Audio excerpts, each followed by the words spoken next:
The Essential Directorship Masterclass, Achieving Excellence at Board Level. Introduction to Corporate Governance.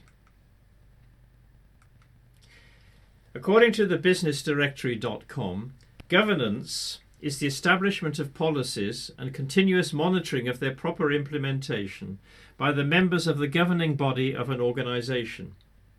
It includes the mechanisms required to balance the powers of the members with the associated accountability and their primary duty of enhancing the prosperity and viability of the organisation.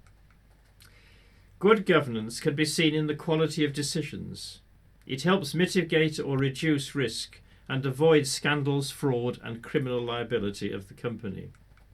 If companies are well governed, they will usually outperform other companies and will be able to attract investors whose support can help to finance further growth. It's now accepted that sound governance results in better performing companies to deliver total economic value within its broader meaning, and corporate governance is now established in many countries across the world. According to the OECD, corporate governance is the system by which business corporations are directed and controlled. The corporate governance structure specifies the distribution of rights and responsibilities among different participants in the corporations, such as the board, managers, shareholders, and other stakeholders, and spells out the rules and procedures for making decisions on corporate affairs.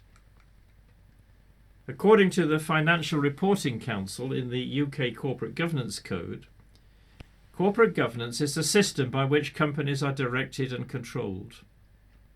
The boards of directors are responsible for the governance of their companies. The shareholders' role in governance is to appoint the directors and auditors and to satisfy themselves that an appropriate governance structure is in place. The responsibilities of the board include setting the company's strategic aims, providing the leadership to put them into effect, supervising the management of the business, and reporting to shareholders on their stewardship. The board's actions are subject to laws, regulations, and the shareholders in general meeting. According to the King Committee in King 3, good governance is essentially about effective leadership. Leaders should rise to the challenges of modern governance.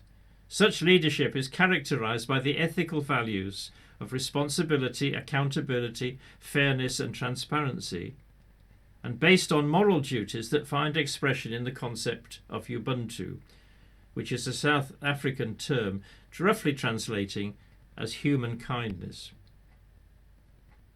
Responsible leaders direct company strategies and operations with a view to achieving sustainable economic, social and environmental performance. Corporate governance is a system by which companies are directed and controlled. The purpose of corporate governance is to facilitate effective entrepreneurial and prudent management that can deliver the long-term success of the company. Corporate governance is about what the board of a company does and how it sets the values of the company. It is to be distinguished from the day-to-day operational management of the company by full-time executives. Good governance is not just about compliance with formal rules and regulations.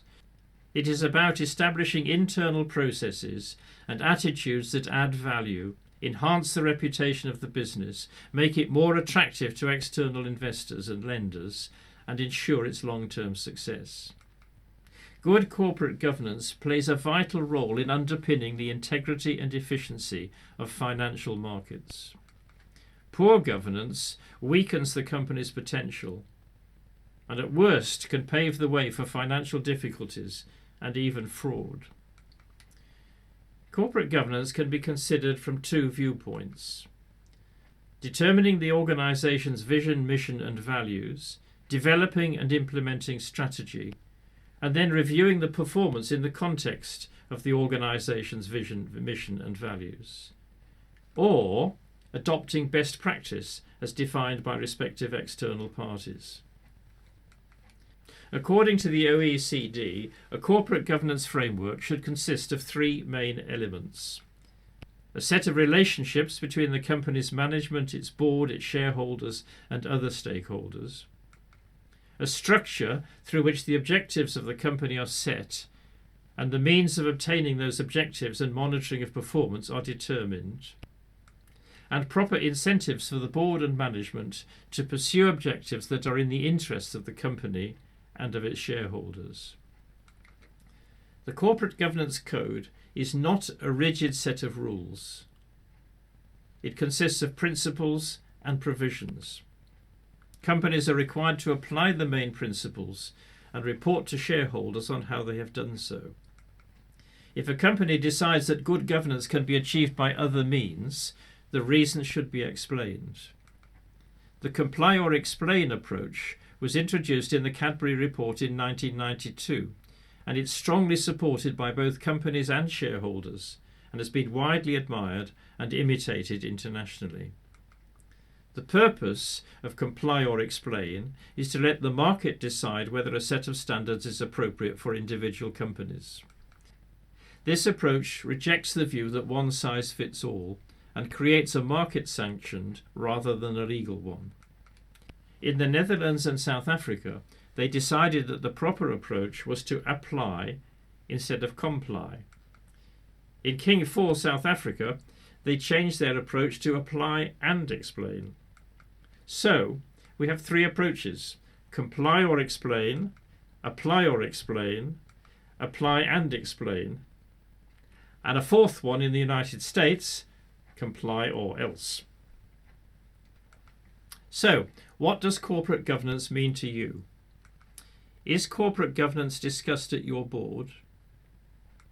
Do you have formal processes specifically linked to corporate governance standards? Have you read your National Corporate Governance Code? It pays to find out. And so, to the next video.